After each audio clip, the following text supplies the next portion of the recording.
Ndivyo hali ilivyo asubuhi ya leo katika mji wa Kitengela katika kaunti ya Kajiado. Baadhi ya maduka zikisalia kufungwa na usafiri pia nao ukiathirika kwa kiwango kikubwa zaidi. Kama unaweza kuangalia, kuna vijana upande ule na tayari wameshawasha moto katikati ya mji huu wa Kitengela.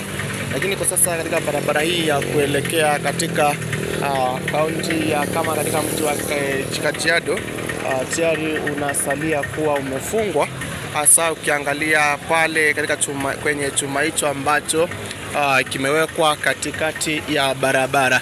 Kwa hivyo ndivyo hali ilivyo asubuhi ya leo, barabara zikisalia kuwa zimefungwa na usafiri ukiathirika pakubwa zaidi. Ikumbukwe pia, kama unavyoweza kuona, ni kwamba hamna mtu ambaye ama hakuna magari ambayo yanafika eneo hili.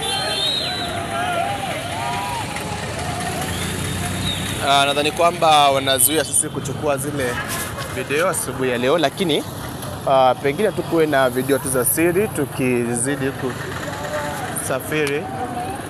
Ndio hali ilivyo kwa sasa asubuhi hii ya leo. Vijana hawa ama hawa wote wakizuia usafiri kabisa kuendelea siku ya leo.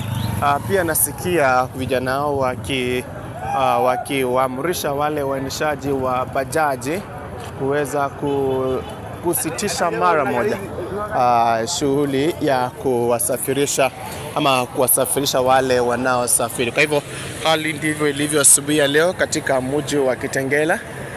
Hamna usafiri hata kidogo, shughuli ya usafiri zimeathirika mara moja tu. Kwa hivyo punde tu litakalokuwa likijiri nitakuwa na kupasha papa hapa ili tuweze kufahamu.